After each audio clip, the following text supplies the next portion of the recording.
ಪರಮ ಪೂಜ್ಯ ಶ್ರೀ ಶ್ರೀ ಶಿವಸಿದ್ದೇಶ್ವರ ಮಹಾಸ್ವಾಮಿಗಳವರ ಪಾದಾರ್ಪಣೆಯಾಗಿದೆ.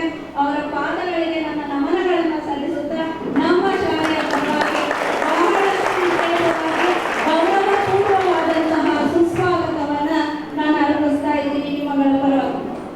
ಇನ್ನು ಬಹಳ ಮಾತು, ಹಣ ಎಷ್ಟಿದ್ದರೇನು, ಋಣ ಇದ್ದಷ್ಟೇ ಜೀವನ.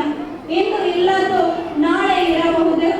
ಆದ್ದರಿಂದ ಇಲ್ಲದಕ್ಕೆ ಚಿಂತಿಸದೆ ಜೀವನವನ್ನು ಸಾಗಿಸುವುದೇ ಉತ್ತಮ ಜೀವನ.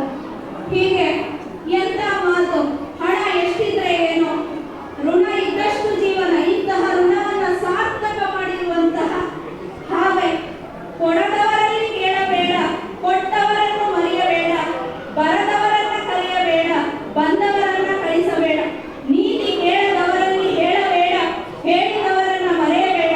ನಿನ್ನ ಹೃದಯದಲ್ಲಿ ಪ್ರಾಮಾಣಿಕತೆ ತುಂಬಿದ್ದರೆ ನಿನ್ನ ಶತ್ರು ಮಾತ್ರವಲ್ಲ, ಇಡೀ ಪ್ರಪಂಚವೇ ನಿನ್ನೆದುರು ಆಯುಧವನ್ನ ಇಡುತ್ತದೆ. ಇಂತಹ ಮಾತಿಗೆ ಸ್ಫೂರ್ತಿದಾಯಕವಾದಂಥವರು ನಮ್ಮ ಜನಪ್ರಿಯ ಮಾನ್ಯ ಶಾಸಕರು. ಹಣ ಎಷ್ಟಿದ್ದರೂ ಇವತ್ತು ಅವರ ಜನಮನ್ನಣೆಗೆ ಜನಾರ್ದನನೇ ಮೆಚ್ಚಿರುವಂತಹ ದಿನ. ಇಂತಹ ಮಾನ್ಯ ಶಾಸಕರು ನಮ್ಮ ಶಾಲೆಯ ಅನ್ನದಾತರು, ಪೋಷಕರು ಅಂತ ಕೂಡ ನಾನು ಹೇಳಿದ್ರೆ ತಪ್ಪಾಗಲ್ಲ. ಏನೇ ಹೇಳಿದ್ರು ಅಂಬಿಕಾ ಶಾಲೆಯವರಂದ್ರೆ ಒಂದು ಕೈ ಹೆಚ್ಚು, ಒಂದು ಕೈ ಮಮತೆ ಜಾಸ್ತಿ.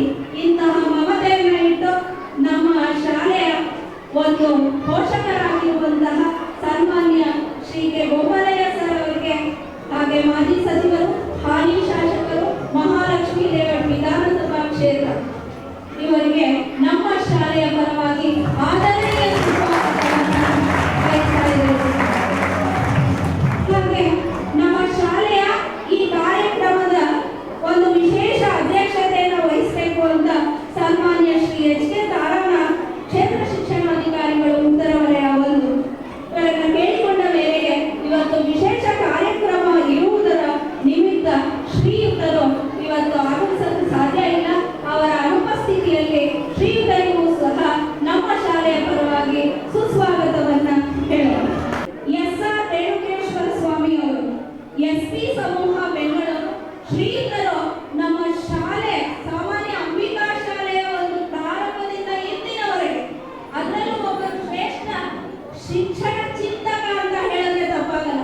ಯಾಕಂದ್ರೆ ಮೊನ್ನೆ ನಾನು ಅವರ ಆಫೀಸ್ಗೆ ಹೋದಾಗ ಒಂದೇ ಮಾತು ಹೇಳಿದ್ರು, ಮೇಡಮ್ 10,000 ಜನರನ್ನ ನಾವು ವಿಶೇಷವಾಗಿ ದತ್ತು ತಗೊಂಡಿದ್ದೀವಿ, ನಿಮ್ಮ ಶಾಲೆಯಲ್ಲ ಇಂತಿಂತ ವಿಶೇಷ ಕಾರ್ಯಕ್ರಮವನ್ನು ಆಯೋಜಿಸಬಹುದು ಅಂತ ಅವರು ಹೇಳಿದಾಗ ನನಗೆ ಬಹಳಷ್ಟು ಆಶ್ಚರ್ಯ ಆಯಿತು. ಇಂತಹ ಸನ್ಮಾನ್ಯರನ್ನ ನಾವು ಈ ವೇದಿಕೆಗೆ ಬಹಳಷ್ಟು ವಿಶೇಷವಾಗಿ ಸ್ವಾಗತವನ್ನು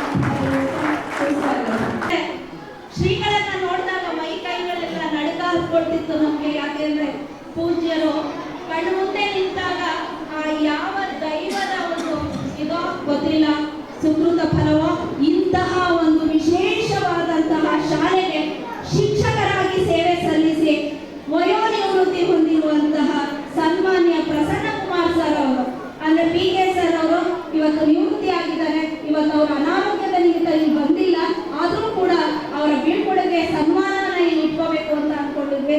ಆ ಸರ್ಗೆ ನಿಮ್ಮೆಲ್ಲರ ಪರವಾಗಿ, ನಮ್ಮ ಪರವಾಗಿ, ಮಠದ ಪರವಾಗಿ ನಾನು ಇವತ್ತು ವಿಶೇಷ ಸ್ವಾಗತವನ್ನ ಅವರ ಅನುಪಸ್ಥಿತಿಯಲ್ಲಿ ಕೋರ್ತಾ ಇದ್ದೀನಿ. ಗುರು ವಚನಕ್ಕಧಿಕ ಮಂತ್ರವದಿಲ್ಲ, ಗುರುವಿನಿಂದ ಅಧಿಕವಾಗಿರುವುದಿಲ್ಲ, ಗುರುವಿನ ಕಟಾಕ್ಷದಿಂದ ಅಧಿಕ ಮೋಕ್ಷಗಳಿಲ್ಲ, ನಿರುತದಿ ನಾಸ್ತಿ ತತ್ವಂ ಗುರೋಹೋ ಪರಮೆಂಬ ಸುರುಚಿರಾಗಮದಿಂದ ಗುರುವಧಿಕನಿಂತಪ್ಪ ಗುರುಕರೋದ್ಭವನಿಕರು.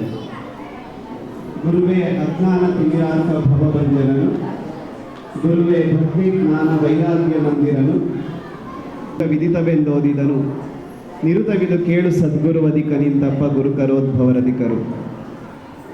ಬಸವಾದಿ ಪ್ರಮಥರನ್ನ ಸಿದ್ಧಗಂಗಾ ಗುರು ಪರಂಪರೆಯನ್ನ ಭಕ್ತಿಯಿಂದ ಸ್ಮರಿಸುತ್ತಾ ಪ್ರಾತಸ್ಮರಣೀಯರು ಮಹಾಲಿಂಗದೊಳಗಾದ ಪರಮ ಪೂಜ್ಯ ಶ್ರೀ ಶ್ರೀ ಶಿವಕುಮಾರ ಮಹಾಶಿವಯೋಗಿಗಳವರ ಸರ್ವಾಂಗಲಿಂಗ ಚೇತನವನ್ನು ನೆನೆದು ಎನ್ನ ಮಾರ್ಗದರ್ಶಕರು ಮಾತೃಹೃದಯಗಳಾದ ಎನ್ನ ಪೂಜ್ಯ ಗುರುದೇವರ ಪಾದಾರವಿಂದಗಳಿಗೆ ಸಾಷ್ಟಾಂಗ ಪ್ರಣಾಮಗಳನ್ನು ಸಲ್ಲಿಸಿ ಈ ಒಂದು ಅರ್ಥಪೂರ್ಣವಾದಂಥ ಕಾರ್ಯಕ್ರಮದಲ್ಲಿ ಇದೀಗ ತಾನೇ ಕಾರ್ಯಕ್ರಮವನ್ನು ಉದ್ಘಾಟನೆಗೊಳಿಸಿ ನಿಮ್ಮನ್ನೆಲ್ಲ ಕುರಿತು ಮಾತನಾಡಿ ತೆರಳಿರತಕ್ಕಂಥ ಸನ್ಮಾನ್ಯ ಶ್ರೀ ಕೆ ಗೋಪಾಲಯ್ಯನವರನ್ನು, ಅದೇ ರೀತಿಯಾಗಿ ಬಹುಮಾನವನ್ನು ವಿತರಣೆ ಮಾಡೋಕ್ಕೆ ಆಗಮಿಸಿರುವಂಥ SP ಸಮೂಹ ಸಂಸ್ಥೆಯ ನಮ್ಮ ಶ್ರೀಮಠದ ಸದ್ಭಕ್ತರಾಗಿರ್ತಕ್ಕಂಥ ರೇಣುಕೇಶ್ವರ ಸ್ವಾಮಿಯವರಲ್ಲಿ, ಮತ್ತು ಮಾಜಿ BBMP ಸದಸ್ಯರಾಗಿರುವಂಥ KV ರಾಜೇಂದ್ರ ಕುಮಾರ್ ಅವರಲ್ಲಿ,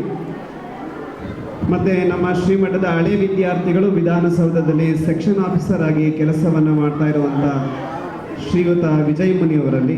ವಿದ್ಯೆನೇ ಮುಖ್ಯ ಅಲ್ಲ, ವಿದ್ಯೆಗಿಂತ ಮುಖ್ಯ ಶಿಸ್ತು.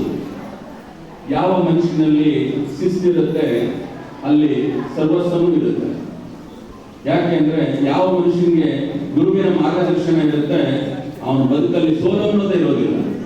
ಹಾಗಾಗಿ ತಂದೆ ತಾಯಿಗಳ ಜನ್ಮಕ್ಕೆ ಮೂಲನೇಗೋ ಮನುಷ್ಯನ ಬದುಕು ಸಾಧನೆಗೆ ಗುರುಗಳು ಅಷ್ಟೇ ಮುಖ್ಯವಾದ ಮೂಲಗಳಾಗಿರ್ತಾರೆ.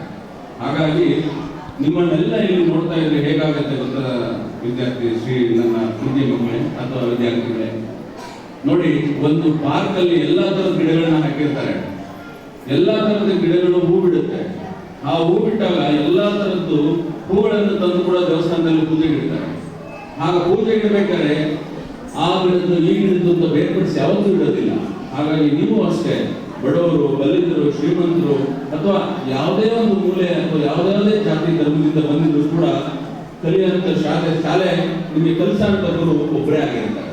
ಹಾಗಾಗಿ ನೀವು ಯಾವತ್ತೂ ತಿಳ್ಕೊಳ್ಬೇಕು, ನೀವು ಬಂದಿರೋಂಥ ಈ ಒಂದು ಸನ್ನಿಧಾನ ಸಾಕ್ಷಾತ್ ದೇವಸ್ಥಾನ ಅಂತ ಆಗಿ. ಈ ದೇವಸ್ಥಾನದಲ್ಲಿ ನೀವು ಅತಿ ಹೆಚ್ಚು ಗೌರವವನ್ನ ವಿನಯದಿಂದ ನಡ್ಕೊಂಡಾಗ, ಅದಕ್ಕೆ ಎಲ್ಲಾ ದೇವಸ್ಥಾನದಲ್ಲಿ ಒಂದು ಬೋರ್ಡ್ ಆಗಿರ್ತಾರೆ ಸೈಲೆನ್ಸ್ ಸ್ಪೇಸ್ ಅಂತ ಹೇಳಿ. ನೀವು ಅಷ್ಟೇ ಈ ಒಂದು ಕಲಿಕಾ ಒಂದು ಮಠದಲ್ಲಿ ಈ ಒಂದು ದೇವಸ್ಥಾನ ಅಂತ ಏನು ನೀವು ಪ್ರೀತಿಯಿಂದ ಸ್ವೀಕಾರ ಮಾಡ್ತೀರಿ ಶಾಲೆಯನ್ನ, ನಿಮ್ಮ ಬದುಕು ತುಂಬಾ ಚೆನ್ನಾಗಿರುತ್ತೆ. ಉತ್ತಮ ಮಟ್ಟದಲ್ಲಿ ನೀವು ಮುಂದೆ ಸಾಧನೆ ಮಾಡ್ತೀರಿ. ಹಾಗಾಗಿ ನೀವು ಯಾವುದೇ ರಂಗದಲ್ಲಿ ಹೋಗಿ, ನೀವು ಒಬ್ಬ ಪೊಲೀಸ್ ಆಗಿ, ಮಾಸ್ಟರ್ ಆಗಿ, ಡಾಕ್ಟರ್ ಆಗಿ, IAS ಆಗಿ, ಆದ್ರೆ ನಿಮ್ಮ ಮೂಲ ಇದೇ ಗುರುಕುಲ, ಇದೇ